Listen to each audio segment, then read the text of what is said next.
Amaia Ureta.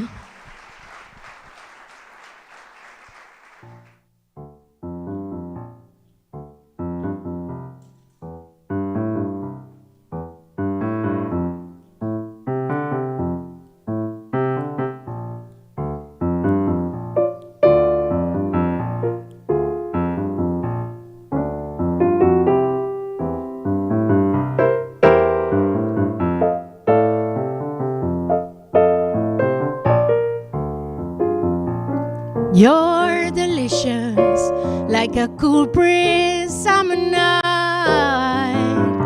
You're delicious, like a cup of fresh white wine. You're delicious, like a winter ray of light. You're delicious, let me taste you one more time. The way you look at me, I can't resist. If I'm the one, then seal it with a kiss. Yeah, delicious, like a cool breeze summer night. You're delicious, like a cup of fresh white wine.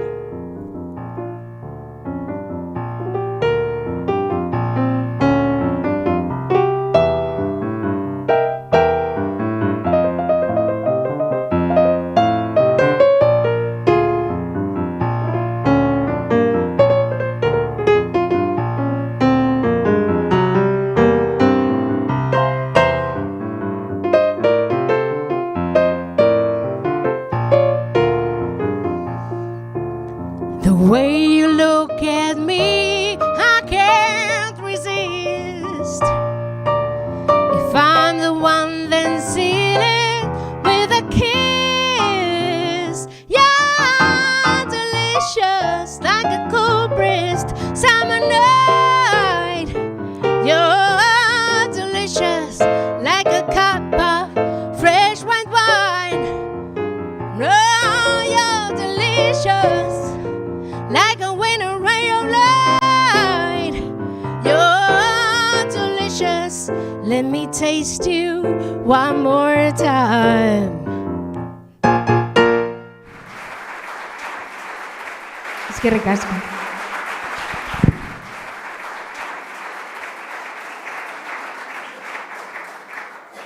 Arratsaldeon guztioi, bienvenidos, bienvenidas, ongi etorri Gasteizko Udalak antolatutako ekitaldi honetara. Como ven, hemos comenzado de esta forma tan especial con dos mujeres muy talentosas como son Itziar Yagüe y Amaia Ureta.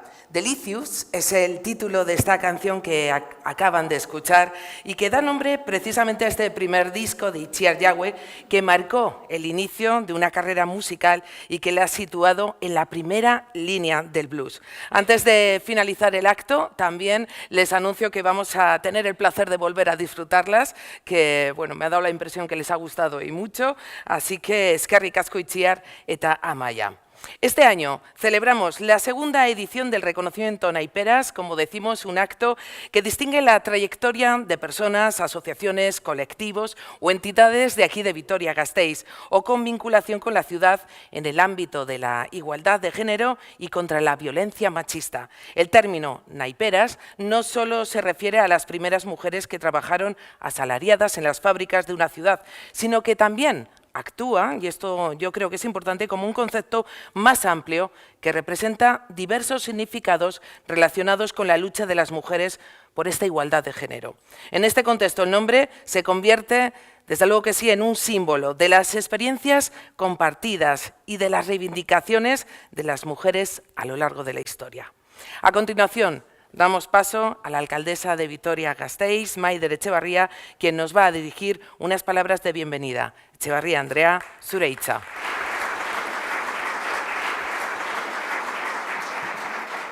Gracias, Izaskun. Muy buenas tardes a todos y a todas. Eskerrik asko hona etortzeagatik. Bueno, pues hoy es un día muy especial porque este acto es la manera en la que desde el año pasado, como decía Izaskun, la segunda vez que lo realizamos, Aquí reconocemos la trayectoria de personas en el ámbito de la igualdad de género y contra la violencia machista.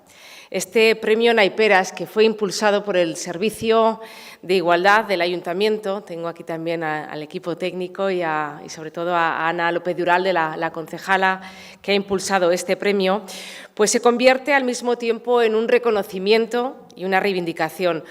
Bueno, y por eso es un verdadero placer entregar hoy este reconocimiento a Begoña Etallo, porque Begoña, que os voy a contar, ¿verdad?, es historia del feminismo local. Simboliza nuestra lucha y el compromiso de todas estas mujeres que mucho antes que muchas de nosotras levantaron la voz reclamando derechos que hoy podemos disfrutar.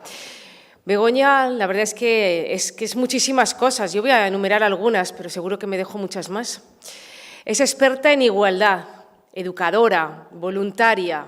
También es ponente, integrante del Fórum Feminista María de Maestu, también impulsora del Club de Lectura Feminista La Hora Violeta y una figura clave de la Escuela para el Empoderamiento Feminista.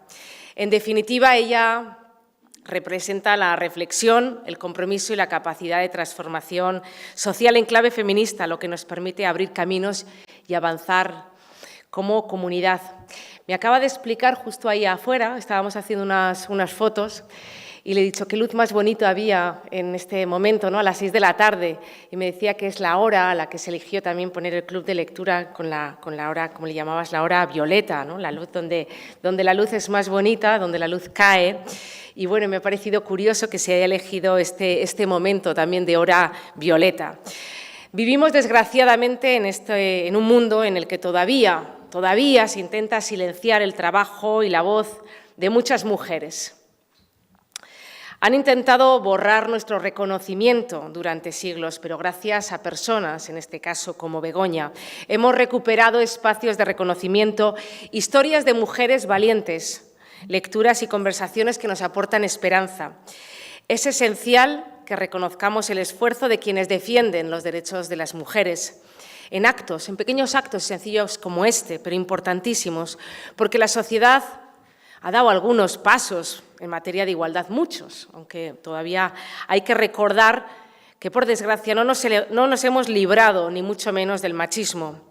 Los esfuerzos que hacemos todavía son insuficientes y es muy preocupante comprobar las conclusiones de los informes que revelan el carácter estructural de la violencia machista, la difusión de mensajes autoritarios a través de las redes sociales y el creciente porcentaje de jóvenes que hoy en día se creen víctimas del feminismo. La verdad es que no podemos dejar que se cuestionen décadas de conquistas sociales. Berdintasunaren aldeko borroka konpromisoa eskatzen du eta argi dago gauzak aldatzen saiatzen ari den joera antifeminista bat dagoela.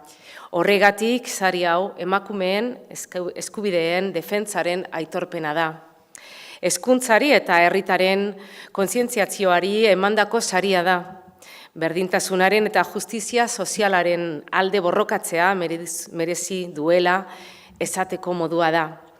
Begoñak mezu horiek guztiak bateratzen ditu eta etorkizunaren ikuspegia ematen digu. Beraz, zalantzarik gabe, sari honen mereziduna da.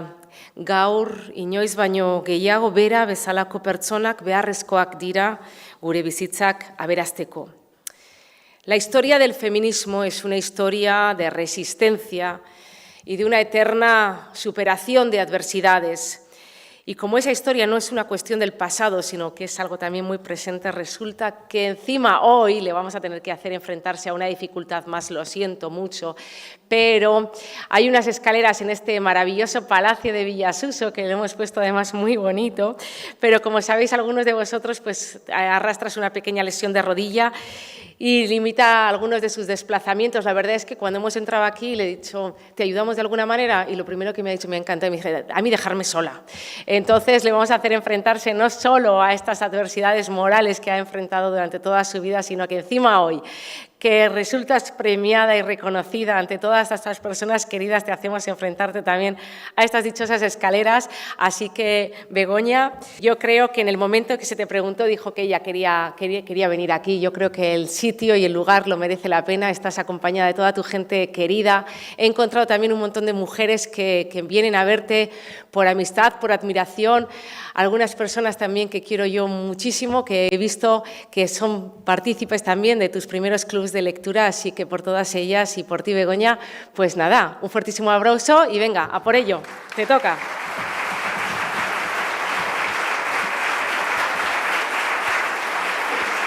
Invitamos a la alcaldesa, a quien me acompaña aquí en el escenario.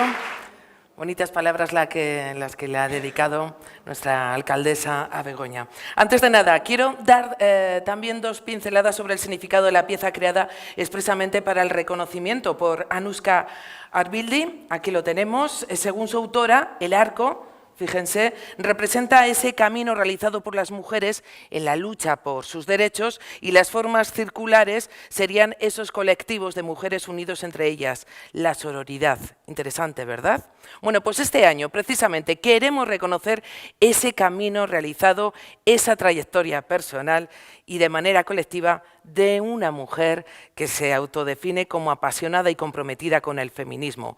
Por eso el reconocimiento Naiperas 2025 es para ella, para Begoña Etallo Ereña. La trayectoria profesional de Begoña Etallo está unida al ámbito de la educación, la cooperación y la igualdad. Ya nos ha adelantado, ¿no?, bastantes cosas nuestra alcaldesa. Integrante del Fórum Feminista María de Maestu desde sus inicios, allá por el 88, siendo una asociación feminista de referencia en la ciudad. Entre las líneas de actuación del Fórum Feminista destaca su trabajo en red con otras asociaciones, la colaboración, como no, con las instituciones y la concienciación social en materia de igualdad.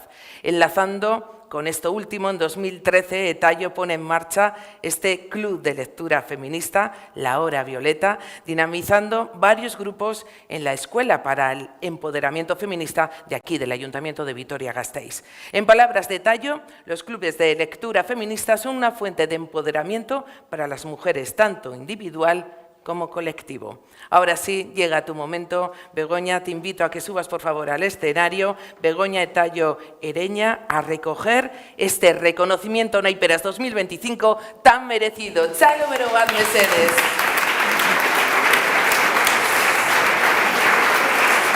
Le hace entrega de este reconocimiento nuestra alcaldesa Maider Etxebarria, a ella, Begoña Etallo Ereña.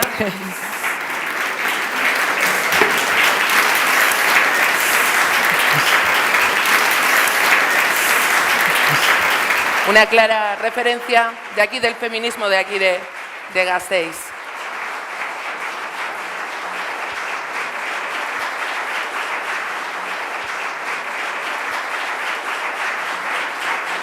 Bueno, sí, como habéis visto y como ha dicho nuestra alcaldesa, no hace falta ni que le acerquemos el taburete. Bueno, arratsaldeon guztioi. Bueno, no pensaba que esto tan emocionante. Bueno. Mila esker Gasteizko udalari, emakume kartagileak 2025 aitortza emateagatik, bigarren edizio honetan, eta mila esker denoi ona etortzeagatik. Bueno, estoy realmente muy agradecida y muy emocionada al recibir este reconocimiento que honra la memoria de estas mujeres independientes. Algunas están aquí, las Naiperas, uno de los primeros colectivos de mujeres asalariadas de Gasteiz y muy valoradas por la sociedad vitoriana.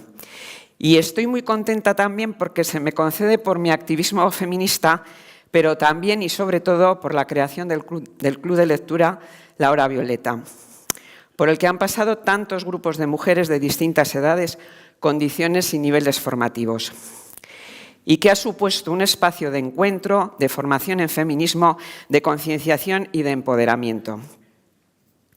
Una experiencia tan gratificante que para mí ha supuesto un auténtico regalo. Por ello quiero dedicar el premio a todas, algunas de ellas están aquí, a todas estas maravillosas mujeres que han participado en los diferentes clubes. Decía María de Maestu, vitoriana también, y cuyo nombre lleva la asociación a la que me honro en pertenecer. Soy feminista y me avergonzaría de no serlo. Bueno, pues un sentimiento parecido he tenido yo desde que de niña observaba la importancia que se le daba al trabajo de mi padre y la irrelevancia del trabajo de mi madre, ama de casa. Así que es muy temprana en mí esa sensación de ser el segundo sexo, algo que me provocaba enfado y me provocaba mucha rebeldía. Con el tiempo me di cuenta también de la absoluta falta de derechos de las mujeres en el franquismo, de su legislación aberrante y del trato vejatorio y humillante hacia las mujeres, al considerarnos seres incapaces sujetos de tutela. Siendo yo joven, la dictadura franquista todavía regulaba por ley los privilegios masculinos y la subordinación femenina. Todo ello me hizo tomar conciencia y abrazar la causa del feminismo para luchar por la igualdad y la justicia de género, algo que me ha acompañado toda la vida. Me enorgullece pertenecer a una larga estirpe de mujeres que se enfrentaron a las normas establecidas de su época, pagando a veces un precio muy alto. A ellas les debemos los derechos de los que disfrutamos, porque estos, contrariamente a lo que suele creerse, no han surgido de forma espontánea ni son fruto de la evolución natural de las sociedades, sino que se deben a la lucha de tantas mujeres que nos precedieron y que por ello fueron atacadas y fueron ridiculizadas. Pero el hecho es que, a pesar de los avances conseguidos, queda mucho por hacer para conseguir la sociedad igualitaria a la que las feministas aspiramos. Una sociedad en la que los roles no estén repartidos, en la que no haya una jerarquización de los géneros, en la que todas las personas, mujeres y hombres, compartamos el trabajo remunerado y los cuidados de la infancia y de las personas dependientes. Un mundo libre de violencia y discriminación en el que podamos crecer y desarrollarnos teniendo en cuenta nuestras necesidades y capacidades, sin que el sexo biológico y el rol de género asociado sean un lastre, una condena que nos encorsete en un determinado papel, limite nuestras posibilidades de realización personal y condicione los logros que podamos conseguir en el futuro. Todas las personas somos educadas y socializadas conforme a unos roles de género, y esto condiciona nuestro destino. Pero en algún momento de la vida tenemos que ser responsables de nosotras mismas, porque también somos lo que elegimos ser. Como decía Jean-Paul Sartre, somos lo que hacemos con lo que hicieron de nosotros. Tenemos esta responsabilidad mujeres y hombres. En general, las mujeres hemos reflexionado y estamos cambiando por pura necesidad. Muchas hemos estado y seguimos en el camino de intentar conseguir una forma crítica y reflexiva de ser mujer, voluntariamente construida, que en ocasiones ha supuesto una ruptura con los roles asignados. Y todas debemos o deberíamos tener al menos más conciencia y cuando tomamos determinadas decisiones saber desde dónde las estamos tomando.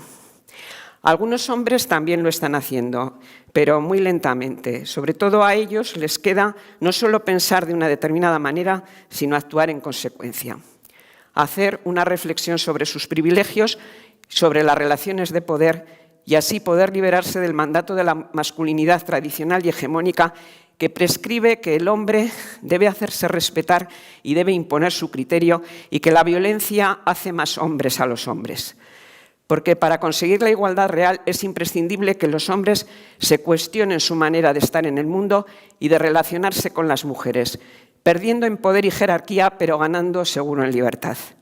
Así que, compañeros, os necesitamos en esta tarea, porque la confrontación no es entre hombres y mujeres, sino entre personas que están a favor de la igualdad y personas que no lo están. En el convencimiento de que nosotras, por supuesto, saldremos ganando, pero vosotros también, porque sociedades igualitarias serán sin ninguna duda más justas, pero seguro que también más libres y más felices. Por otra parte, las mujeres somos algo más del 50% de la especie humana y, sin embargo, no conocemos nuestra historia, no la estudiamos en los textos escolares, tampoco conocemos la genealogía del feminismo, la historia de la larga lucha de las mujeres por la igualdad. La visión que la humanidad ha tenido del mundo y de la realidad hasta ahora ha sido completamente androcéntrica. El hombre ha sido la medida de todas las cosas, la única representación de lo humano. Tenemos que trabajar para que la aportación de las mujeres sea recuperada y tenga el reconocimiento que se merece. Tenemos que dejar de identificar lo humano solo con lo masculino, para que lo femenino sea integrado y forme parte de lo genéricamente humano. Porque si se pierde todo el legado previo aportado por las mujeres, será una gran pérdida cultural, pero no solo para las mujeres, sino también para los hombres. Y la historia de la humanidad estará siempre incompleta. Por todo ello tenemos que seguir luchando, por nosotras, pero también y sobre todo por las niñas, para que tengan referentes de mujeres en todos los campos, para que crezcan libres de discriminación, de violencia y de limitaciones impuestas por el género, de manera que puedan desarrollar plenamente sus talentos y sus proyectos de vida. Porque la realidad es que corren muy malos tiempos para la igualdad, con esta ola reaccionaria que recorre el mundo. La historia nos enseña que el avance por la igualdad no ha sido lineal. Después de épocas de avance ha venido una reacción y un periodo de retroceso. Decía Simone de Beauvoir, no olvidéis jamás que bastará una crisis política, económica o religiosa para que los derechos de las mujeres vuelvan a ser cuestionados. Estos derechos nunca se dan por adquiridos. Debéis permanecer vigilantes toda vuestra vida. Esta declaración resuena hoy día con fuerza, así que debemos estar alerta. Por todo ello, quiero terminar diciendo, al igual que María de Maeztu, soy feminista y me avergonzaría de no serlo. Nada más. Con Palestina en la mente y en el corazón, eskerrik asko bihotz bihotzez. Muchas gracias por vuestra atención.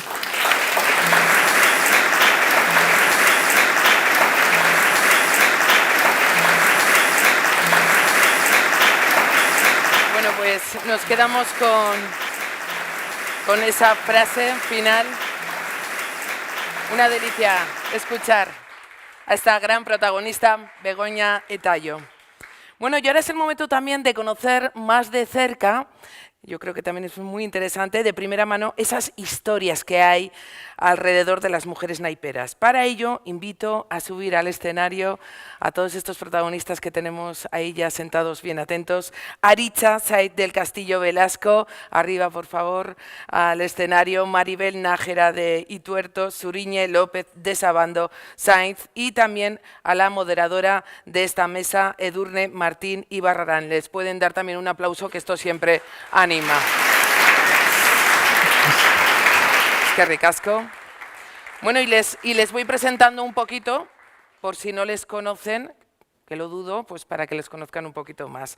Aritza Said del Castillo Velasco, doctor en Historia, escritor, especializado en Historia Social y de las Mujeres durante el franquismo, autor de obras como Las Damas de Hierro o Las Amas de Casa y de la investigación reciente naiperas, Una memoria viva, Emakume Kartagileak Memoria Bizia. También tenemos a Maribel Nájera de Ituerto, que está nerviosa, pero seguramente que enseguida, bueno, pues estará como en casa. Trabajó durante 4 décadas en Fournier, que se dice pronto, ¿a que sí, Maribel? Entre 1962 y 2005, en la sección de empaquetadora. Se jubiló hace ya 20 años, pero seguramente que lo tienes como si fuera ayer. Ahora enseguida nos lo cuenta. Suriñe López de Sabando Sainz, fundadora y documentalista alavesa de la productora Ut Laborateguía, directora del documental de Chica en la máquina, que se estrena el 14 de noviembre, dentro de nada. Este documental relata los recorridos vitales y las luchas de 3 mujeres que trabajaron precisamente en Heraclio Fournier. Y nuestra moderadora, una moderadora de auténtico lujo como es ella, Edurne Martín Ibarrarán, historiadora del arte, técnica, que tiene a su cargo la colección del Museo Fournier de Naipes de Álava Vivat. Edurne impulsó y organizó desde el museo la exposición Naiperas, una memoria viva, que dio lugar en 2021 a la publicación de la investigación de Aritza Said del Castillo sobre la historia de las trabajadoras de Fournier. La mesa redonda que viene a continuación y que van a disfrutar se centrará en este trabajo de estas mujeres en las fábricas, en concreto en las naiperas, explorando las luces, las sombras de este colectivo en su recorrido laboral, así como los avances y desafíos que se enfrentaron en cada momento. Ziur nago, interesgarria iruditze zaizuela. Nahi duzunean, aurrera. Bueno, arratsalde on guztioi eta zorionak, Begoña, emakume kartagilei erreferentzia egiten dion aitortza honegatik. Beraien lan eta gizarte berdintasunaren aldeko borroka egin zuten, eta bere lanarekin Gasteizko industrializazioan funtsezko protagonista izatera iritsi ziren. Beste sektore batzuetan desberdintasuna jasan zituzten emakume anonimo guztien simbolo ere badira. Sariaren izenburua aitzakitzat hartuta, 20. mendearen erdialdetik aurrera emakume kartagileen jarduera profesional eta egoera soziala gertutik ezagutzen dituzten 3 pertsonekin hitz egingo dugu jarraian. Arratsaldeon, buenas tardes, zorionak otra vez, Begoña, por este reconocimiento que lleva en su título el término naiperas, ¿no? Y que, como ya se ha comentado, hace referencia a este colectivo de mujeres que tan vinculado estuvo con los comienzos de la industrialización en Vitoria-Gasteiz. Comentaremos sobre la situación, algunas vivencias de este colectivo, su recorrido profesional, las desigualdades socioeconómicas que sufrieron por cuestión de género, y lo haremos con estas 3 personas que conocen también con diferentes miradas, pero muy de cerca, a estas naiperas, principalmente desde los años 50 y los 60 del siglo XX.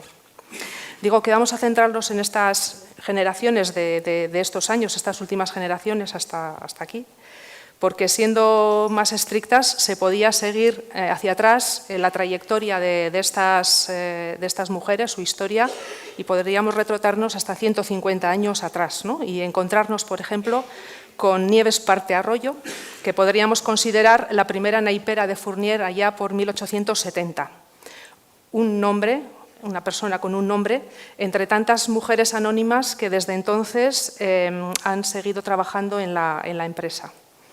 Como anónimas también las que al mismo tiempo estaban empleadas en otras fábricas, en fábricas de sacos, montando cremalleras, en empresas textiles, de alimentación y otras tantas empresas y negocios familiares. Los reconocimientos a una trayectoria, a una vida, a una dedicación, se expresan en ocasiones como esta, que nos reúne hoy aquí, mediante símbolos, en forma de premio, de galardón, de trofeo. Las naiperas contenidas también en este reconocimiento, en este trofeo, en este símbolo, también simbolizan, estas naiperas también simbolizan o representan a otros colectivos de otros sectores y tantas otras mujeres anónimas que también sufrieron desigualdades en su trabajo y que, por ejemplo, al casarse no tuvieron otra que dejar de trabajar, ¿no? Sin ninguna duda, aquí mismo, más de una y muchas de nuestras madres, sin ser naiperas, pues también tuvieron experiencias laborales similares, ¿no? Las mujeres, durante siglos podríamos decir, no han sido ajenas al trabajo fuera de casa, en actividades de servicio, como criadas, como artesanas en talleres familiares, zapateras, tejedoras, impresoras, taberneras. Y bueno, sin centrarnos exclusivamente en las naiperas, ¿cómo se ha valorado socialmente, Aritza, a estas mujeres o qué diferencias has visto entre estas mujeres que por tradición estaban vinculadas a unos negocios familiares en relación con estas otras mujeres que salieron en el siglo XX a trabajar fuera de casa? O sea, ¿qué valoración social y en el trabajo has observado en tus investigaciones? Ahí es importante subrayar, como has dicho, que el trabajo de las mujeres es consustancial a la historia. Quiero decir, han estado trabajando previamente al proceso industrializador y posteriormente también. Sí que es cierto que en la época artesanal, en los gremios, sí que tenían una articulación muy rígida donde pretendían, digamos, dejar al margen a las mujeres y excluirlas del mundo productivo. Lo que pasa es que la propia organización gremial muchas veces estaba articulada en torno al trabajo familiar y las mujeres desde su corto ciclo de vida estaban presentes dentro del trabajo productivo. Eran aprendices del trabajo productivo, aunque no oficialmente, porque las reglamentaciones no lo aceptaban, pero digamos que había una aceptación siempre amparadas en el trabajo familiar. Las reglamentaciones gremiales siempre pretendían excluirlas, pero nos damos cuenta que la realidad era otra. Pese a la ley, digamos, que articulaba el mundo del trabajo, excluirlas, las mujeres estaban presentes, como bien he dicho, dentro de estos talleres familiares, y desde muy jóvenes pues entraban, aprendían el oficio, y muchas llegaban a ser maestras. Lo que pasa es que cuando llegaban a adquirir la categoría de maestras, cuando enviudaban. Hasta entonces no podían tener, digamos, el título o, digamos, el reconocimiento. En ese aspecto, pues, una vez arrancada la industrialización, los procesos industrializadores, vemos también que la consideración de que las mujeres trabajasen, en este caso sí, ya, digamos, se diferencian las dos esferas, la esfera productiva y la reproductiva, en ese aspecto que saliesen a la esfera productiva fuera del hogar, estaba, digamos, mal considerado, socialmente no tenía gran aceptación. Tenemos que tener en cuenta desde el aspecto médico, por ejemplo, que una mujer trabajase en la industria era muy mal considerado porque las condiciones higiénicas de esta primera industrialización pues dejaban bastante que desear. Entonces, en pro de un eugenismo que cogió fuerza a principios del siglo XX, lo que planteaban era que si comprometíamos la salud de las futuras madres gestantes, pues el futuro de la raza podría degenerar en ese aspecto. Pero no solo desde el punto de vista médico, tenemos los sindicatos también, las primeras organizaciones obreras tampoco consideraban idóneo el trabajo de las mujeres en la fábrica. ¿Por qué? Porque era simple y llanamente una mano de obra en competencia con los hombres. El salario de las mujeres era más bajo y en ese aspecto pues, las veían como una competencia. Y luego, pues también los aspectos morales, como no, trabajar dentro de unas mismas dependencias, hombres y mujeres, desde el punto de vista moralizante, pues se consideraba una aberración, y luego el ideal cristiano también consideraba que el lugar natural de la mujer correspondía al hogar. Entonces, todas estas prácticas laborales que empezaron a emerger en la industrialización a finales del 19, primeros del 20, vemos que las naiperas y otras mujeres como las cerilleras, cereras y demás, pues veíamos cómo luchan contracorriente contra ese ideal establecido. Bueno, y existía además, desde inicios del franquismo, una legislación, ¿no?, que prácticamente prohibía el trabajo de las mujeres fuera de casa. Pero bueno, es evidente que llegado el siglo XX, es evidente que las mujeres se incorporan a la fábrica. Entonces, ¿cómo se da ese cambio? ¿Cómo se justifica? ¿Qué excusa se pone para justificar que la mano de obra femenina es necesaria? ¿Cómo se incorpora en ese momento? En el franquismo, si nos retrotraemos al franquismo, simplemente hay digamos, una pugna entre ideología e ideario y realidad social. En definitiva, como bien has dicho, el franquismo desarrolló unas legislaciones laborales muy restrictivas a la hora de contratar mujeres, pero tenemos que tener en cuenta dónde nace el franquismo. Nace después, en principio hay una guerra y tenemos una posguerra. En la posguerra es una época de hambre, entonces el trabajo de las mujeres era más que necesario. Luego, por otra parte, tenemos que tener en cuenta también el punto de vista de la demanda de mano de obra también. Estas mujeres eran una mano de obra, digamos, más económica y hacía que las empresas pudieran ser más competitivas. Entonces, determinados sectores demandaban mano de obra femenina en cantidad. Y no solo el tema de la baratura, sino la cualificación también. Aquellos trabajos que desarrollaban las mujeres tenían, digamos, unas cualidades bien específicas que no eran propias de los hombres o no se consideraban que eran propias de los hombres. Pues todo el tema de la psicomotricidad fina y demás cualidades que eran idóneas, pues por ejemplo en el caso de las naiperas, pues era una cualidad demandada. Entonces en ese aspecto pues cubrían mejor estas clases de trabajo las mujeres que los hombres. Pero precisamente también esa calificación de su trabajo como no cualificado lo que hacía era de una manera justificar otro tipo de desigualdades, ¿no? La brecha salarial, se consideraban sus trabajos como secundarios, como trabajos auxiliares, cuando en el caso de las naiperas, por ejemplo, mientras que los hombres se dedicaban más a temas, bueno, además de los temas administrativos o de diseño, sobre todo en las máquinas, pero todo el proceso previo y posterior de las mujeres seleccionando los papeles, las cartulinas, preparando barnices, preparando colas, en el cortado, en el dorado, en el escogido, en el estuchado, que luego nos comentará Maribel, incluso la limpieza de la maquinaria, todo eso recaía sobre la mujer y en cambio quedaban relegadas a un segundo, a un tercer plano y esas desigualdades pues eran la verdad que notorias, ¿no? Sí, es curioso, si analizamos pues, la misma designación de los trabajos que desempeñaban hombres y mujeres, en el caso concreto de la fábrica de Heraclio Fournier, es que es fundamental ver esa subjetividad que hay a la hora de designar los trabajos. Y así los trabajos que desempeñaban las mujeres eran denominados oficios complementarios femeninos, complementarios, como que había un eje central del trabajo y luego unos complementos que terminaban, digamos, por adornar el producto que se obtenía.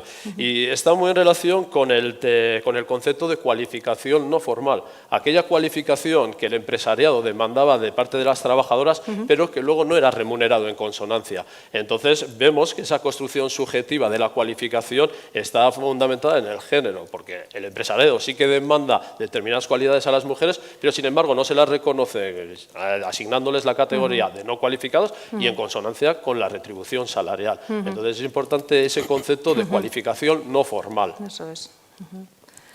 Por otra parte, Suriñe no ha tenido que recurrir a hacer investigaciones de campo ni de archivo, ni indagar en centros de investigación, sino que bueno, ha vivido en su propia familia, ¿no? A su madre y a su padre, que iban a trabajar a la fábrica, y posiblemente este hecho estaba más que incorporado en la normalidad familiar, ¿no? Pero en algún momento decidiste hacer un documental sobre el tema. Entonces, bueno, comentan, un documental que además va a ser también un documento de cara a las investigaciones del futuro, ¿no? Que se van a basar en estos documentos, también en tu documental, como fuente de información. Entonces, ¿cómo decidiste o cuál ha sido la motivación para hacer este documental y recoger el testimonio de estas mujeres? Bueno, en realidad sí que ha habido trabajo de documentación y de archivo. La idea del documental surge de historias pendientes que quedaron de otros trabajos. En este caso, se me quedó pendiente un análisis que me interesaba mucho en ese proceso de industrialización de los 50 y esa migración masiva de mujeres a la ciudad. Cómo era esa incorporación a la industria, ¿no? Con qué se encontraban, por qué iban, por qué entraban a trabajar en la industria y qué se encontraban, ¿no? Me interesaba también las décadas de los 60 a los 90, igual porque son un poco más cercanas a mí, un poquito más cercanas, y porque son épocas diferentes y donde son décadas que ocurren muchas cosas, ¿no? Diferentes en esas décadas. Y elijo Heraclio Fournier porque mi padre y mi madre trabajaron en Heraclio Fournier. Mi padre se jubiló y mi madre estuvo trabajando 12 años. Pero curiosamente, mi madre trabajó 12 años, lo dejó cuando yo era muy pequeñita, entonces mi referencia de Fournier era siempre mi padre. De alguna manera mi madre no la tenía como referencia a haber trabajado en Fournier. Evidentemente es una cuestión también educativa, ¿no? y cultural y social. A partir de ahí hubo una comida familiar, estaban mi padre y mi madre, y en un momento dado mi padre hablaban de una persona, que no recuerdo el nombre, de una mujer, y comentaban que había sido chica de máquina de no sé quién, de fulanito, ¿no? De un hombre. Entonces, me pareció muy curiosa esa calificación del trabajo y de ahí surgió el título y a partir de ahí empezó el trabajo de investigación. Y durante el proceso descubrí que precisamente mi madre había sido chica de máquina. Pero mi madre desde el principio no estaba en el documental. Yo iba a elegir a otras personas, pero claro, mi madre fue chica de máquina y yo no lo sabía. Curioso. Y entre los testimonios directos y impresiones que has recogido de estas mujeres, de estas naiperas, has recogido también relatos sobre desigualdades salariales y de todo tipo, de categoría por cuestión de su género. ¿Te ha sorprendido algún aspecto en particular de lo que te han relatado? Sorprender no, lo que te hace es confirmar cosas. Y luego es verdad que cada una venía de sitios diferentes, que entraba a trabajar en momentos diferentes. Entonces, seguramente las circunstancias que te rodean también te hacen enfrentarte y el tiempo en el que entras. No necesariamente, quiero decir, bueno, ahora lo explico, Pero bueno, eso te va a condicionar al entrar en la industria, ¿no? En esos momentos, cuáles son tus reivindicaciones o desde dónde entras a trabajar o cuáles son tus intenciones a la hora de entrar a trabajar. Sí me quedó claro en lo que nos cuentan las mujeres, que esa estructura que estaba en casa, esa estructura patriarcal, se pasaba directamente, se hacía un calco directo en las fábricas, donde efectivamente las mujeres eran, el sustento principal era el del hombre y las mujeres eran un complemento, ¿no? Y me llamó la atención cuando Bego cuenta lo de los oficios complementarios femeninos, que es en el convenio de artes gráficas estaba ahí. Entonces, en la cualificación del trabajo, a veces pedían la revisión de la puntuación, pero nunca llegaba a esa puntuación siquiera la de peón.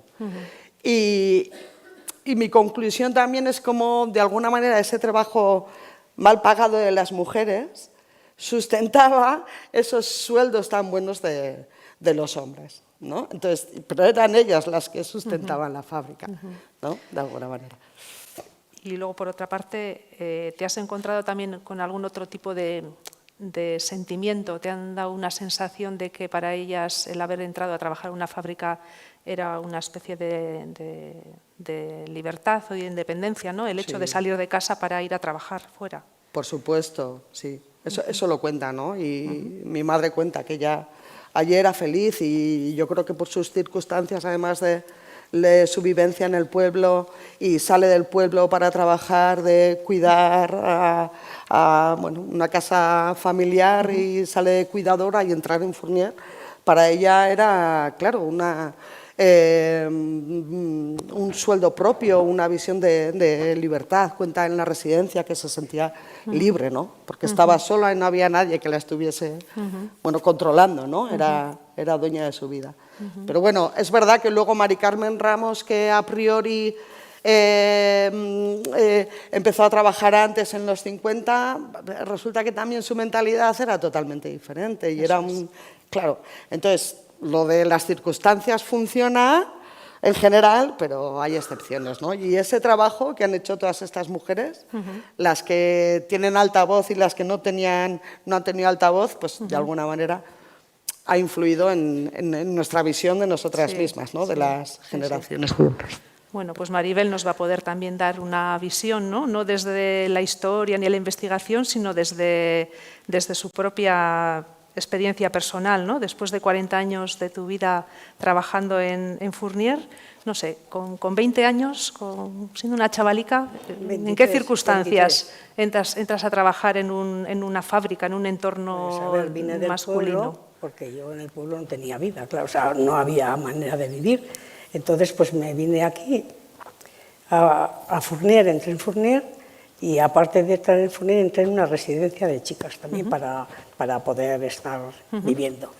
Entonces, en Fournier entré con 23 años, entré a una sección que era pues de las menos conocidas, o sea, bueno, de las que menos categoría tenían, o sea, a un estuchado. Entonces, hacíamos estuches, hacíamos, o sea, solíamos,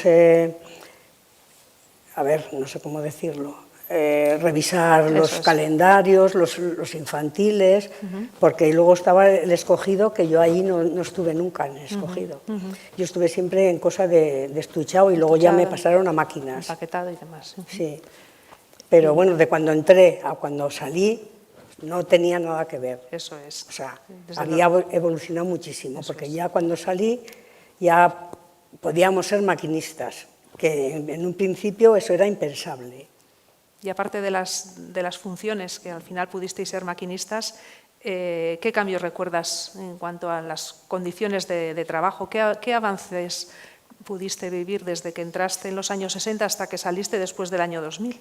Bueno, pues avances, a las mujeres tuvimos muchísimos avances, porque ya te digo, en un principio cuando estábamos en Heraclio Fournier aquí, pues era una fábrica que lo que existían eran los hombres. O sea, las mujeres éramos las que más, sea, que estábamos cantidad, Mayoría, pero además. los hombres eran los que campaban. O sea, las mujeres éramos de segunda, o de tercera o de cuarta, no sé. En relación a las posibles redes de apoyo en el ámbito laboral, ¿no? Sobre si existía un sentimiento o convencimiento de que se podían ir logrando avances, de que se podía ir luchando de alguna manera contra las desigualdades o intentando progresar en las condiciones de trabajo. Entre vosotras, ¿qué tipo de relación teníais? ¿Os ayudabais mutuamente en determinadas circunstancias? Sí, ¿O teníais...? Era un colectivo que estábamos, que estábamos unidas, pero claro, pero como no nos dejaban subir, porque a la hora de que ibas a reclamar alguna cosa, pues te decían que la puerta que estaba muy grande y que te podías salir, que estaban esperando para entrar otras personas.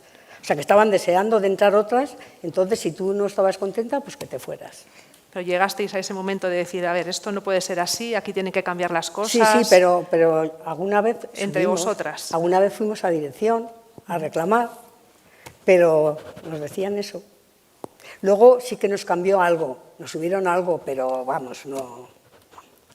Yo cuando he notado la diferencia ha sido cuando se cambió, que echaron a 105 personas, que eso fue muy traumático. Entonces es cuando las que nos quedamos ya empezamos a subir un poco.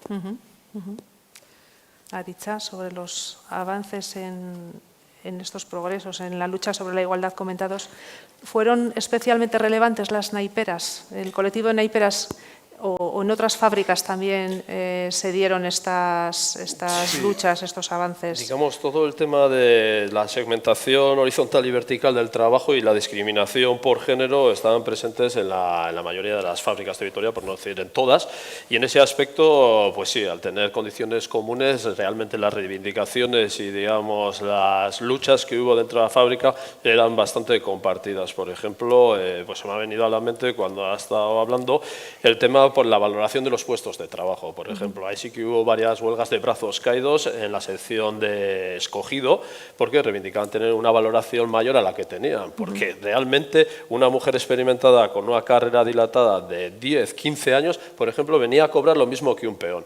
Entonces, claro, ellas eran conscientes de la discriminación salarial que padecían, de la descualificación de su trabajo, y en ese aspecto pues hubo varias reivindicaciones, varias movilizaciones en ese aspecto. Se ve muy claro esa subjetividad que hemos hablado antes cuando ya entra, digamos, la organización científica del trabajo. Ya no es una cuestión, ya empiezan a adoptarse sistemas de producción, digamos, americanos, entran los métodos y tiempos, y en ese aspecto empiezan a valorarse, digamos, objetivamente. Siempre lo objetivo hay que tomarlo entre comillas. Y en ese aspecto se ve como las mujeres, claro, esa objetividad supuesta que les relega a una valoración equivalente a la de un peón, pues eso les crea, digamos, ser conscientes de esa discriminación, y en ese aspecto pues sí que reivindican. Y luego, ya más avanzado en el tiempo, dentro de la década de los 80 asistimos a, digamos, a ese mal proceso llamado de reconversión industrial, que se debería llamar de una vez destrucción industrial, porque una reconversión fue una destrucción masiva de industria, como aquella frase de Solchaga famosa, que la mejor industria es la que no existe, así decía. Entonces, en ese aspecto es importante ver cómo todas estas industrias basadas en el modelo de producción de mano de obra femenina, cómo desaparecen. Claro, las mujeres ante esta situación, pues tenemos empresas como Areitio, Chocolates Ezquerra, Explosivos, que pasaron unas crisis brutales y terminaron por cerrar. Muchas de estas mujeres son conscientes del proceso de discriminación que padecen, porque cuando se empiezan a aplicar los primeros expedientes de regulación de empleo, las que siempre salen son las mujeres, y es muy sintomático como en 1980 ya en Fournier deja de ser mayoritariamente las mujeres, digamos, la mano de obra mayoritaria. Entonces, en ese aspecto son conscientes y empiezan a reclamar su derecho al trabajo. Esto es, ante procesos de crisis, que no sea la mano de obra, digamos, sustitutiva, no, que tiene el mismo derecho que los hombres a quedarse. Y en ese aspecto hacen causa común con la Asamblea de Mujeres, y, por ejemplo, dentro de la Asamblea de Mujeres podríamos decir que se organiza realiza una sección de mujeres obreras. Entendemos la aparición de un feminismo obrero, donde reivindican su derecho al trabajo, y es consustancial a otras fábricas, pues tenemos como Areitio, Esmaltaciones San Ignacio y demás. Y es curioso ver pues cómo en las primeras jornadas feministas que se celebran en Vitoria en el año 78, si no me equivoco, aparecen mujeres representadas de fábrica, y aparece digamos, dentro del programa hay un programa específico para analizar, digamos, las discriminaciones que padecen las mujeres dentro de las fábricas. Suriñe, comentando con las mujeres con las que te has relacionado para hacer el documental, ¿cómo se han visto ellas mismas? ¿Han descubierto o son conscientes que las pequeñas acciones que pudieron hacer o la presión que pudieron ejercer para erradicar alguna de esas desigualdades han contribuido a que las condiciones laborales actuales, las que podemos tener ahora, pues que se ven ellas como protagonistas? Seguramente las tres protagonistas han tenido vivencias diferentes. Habrá mujeres que, alguna de las mujeres, bueno, son tres, tampoco son muchas, ha participado más activamente en luchas y reivindicaciones colectivas. Otra ha participado más de forma individual, luego ha vivido, quiero decir, que las vivencias han sido diferentes. Entonces, no sé cómo se ven ellas, no es una pregunta que yo les haya hecho. Yo lo tengo claro, que cada reivindicación colectiva, individual, cada pequeña reivindicación, incluso la reivindicación de una misma, estoy aquí yo trabajando, y aunque luego me vaya, pero lo que me pasa, soy consciente de por qué me he ido y por qué igual no me hubiera gustado no irme. Creo que todas esas pequeñas vivencias ¿no? En conjunto con las grandes vivencias y las grandes luchas y reivindicaciones y con más altavoz, todo aporta y todo nos ayuda. Y yo en eso estoy convencida. Bueno, creo que vamos a ver un pequeño clip, un aperitivo, sin hacer spoiler, de este documental que vas a presentar próximamente. Pero antes, bueno, agradeceros vuestra participación, vuestras aportaciones, acompañando este reconocimiento a Begoña de Tallo, nuevamente, por su trayectoria encaminada a la construcción de una sociedad más igualitaria. Eskerrik asko.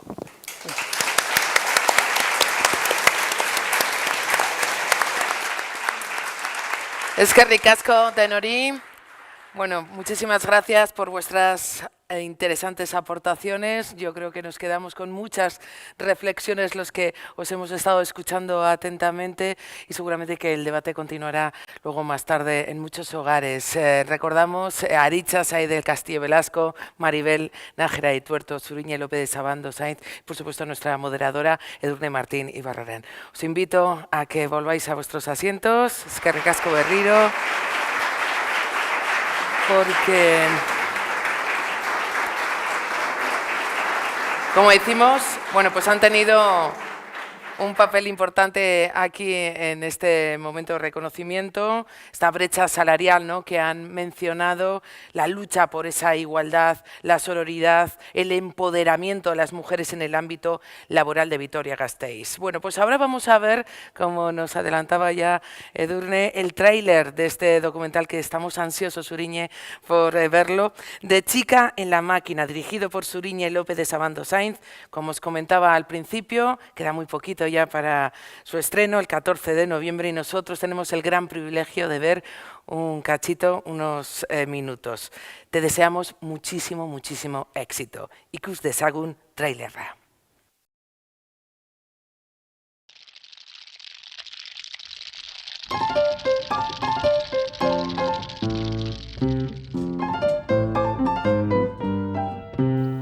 Me llamo Mari Carmen Sainz Espinosa, nací en Peñacerrada el 4 de 9 del 49. Yo en la fábrica era feliz, estaba viviendo mi momento ahí feliz. Yo empiezo a trabajar el 1 de julio del 76, entré a una sección donde eran todo mujeres, puestas en fila, unas detrás de otras. Empiezo a trabajar con 16 años y entro en un departamento con, ¿no?, había 5 o 6 señores que me doblaban la edad, todos, como mínimo.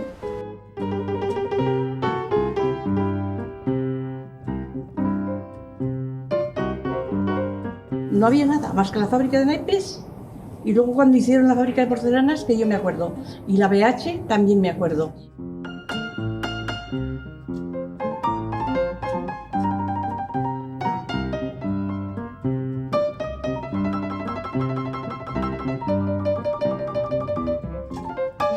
En las oficinas los temas sindicales yo creo que se evitaban. Eso, como todo, tiene mucho que ver con la mentalidad que había en Fournier. En Fournier las mujeres parece que teníamos que estar de paso. Dieron un dinero, que son de los primeros dineros que empezaron a dar, que me parece que fueron 700.000 pesetas o algo así, las cogí y me marché.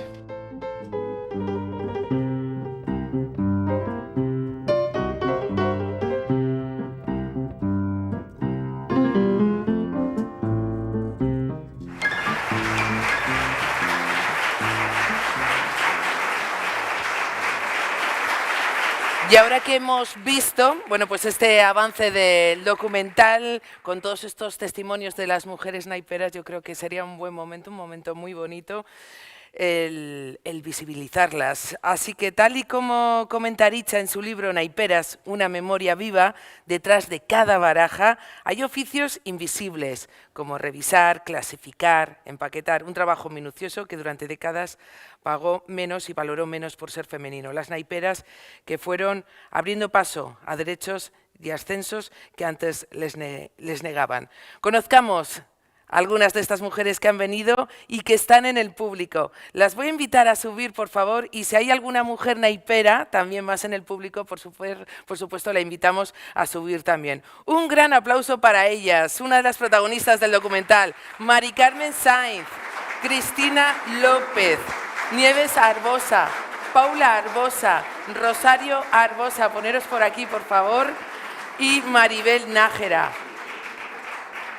Y también alcaldesa Maider Echevarría, seguramente que se anima, claro que sí, a posar con ellas. Adelante todas, por favor. Vayan subiendo para ese momento de esa fotografía. Poneros aquí bien en el centro para que os saquen bien los fotógrafos.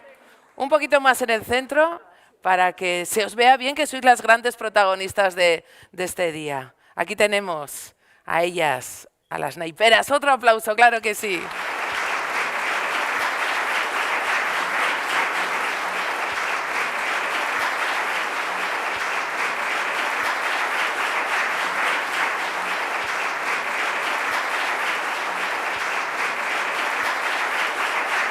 Bueno, pues seguramente que estaréis con ganas, ¿no?, de ver ese documental. No queda nada, el 14 de noviembre. Os invitamos de nuevo a que volváis a vuestros asientos, porque llega otro momento también especial.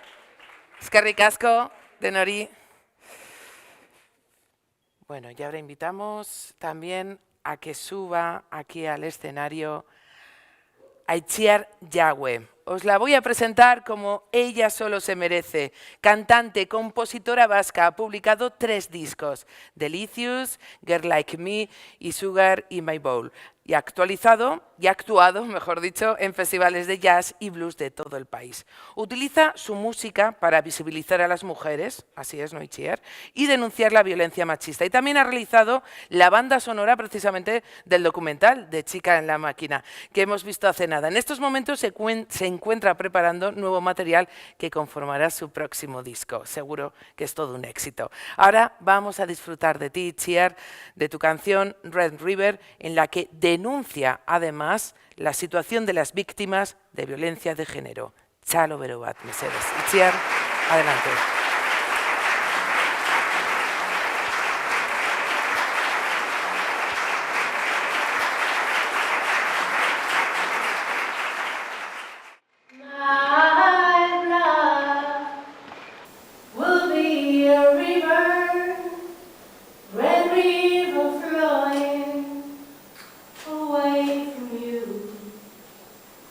My blood will be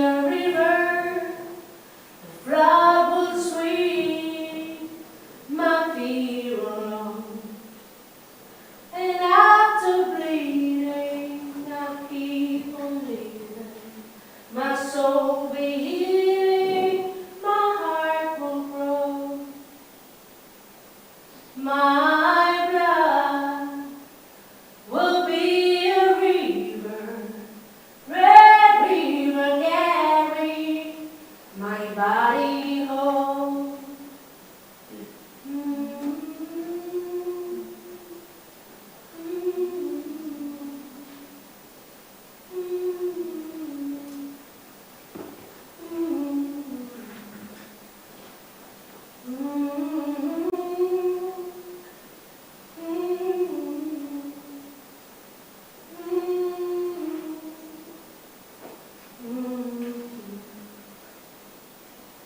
And after bleeding, I keep on living. My soul be healing, my heart so strong. My blood will be a river, red river carry my body home.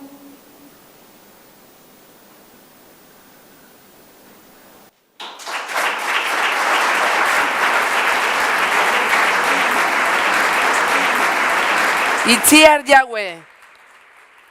Esto yo lo definiría como todo un empoderamiento femenino y no me dirán que no, con este temazo Red River en la que bueno, pues ha denunciado de esa manera sutil a capela, de esa manera pues tan directa con todos vosotros, con el público, esta situación de las víctimas de violencia de género. Impresionante, la verdad que sí. Mi esker, Itziar, también a Maya, por supuesto, que ha estado acompañándola al principio al piano. También queremos agradecer a Nekane, la intérprete de la lengua de signos, y a todas las personas, a todos vosotros y vosotras que nos habéis acompañado en este acto tan emotivo y tan especial de reconocimiento Naiperas 2025. Ha sido un placer acompañaros en este acto homenaje. Eskerrik asko etortzeagatik eta laster arte. Agur.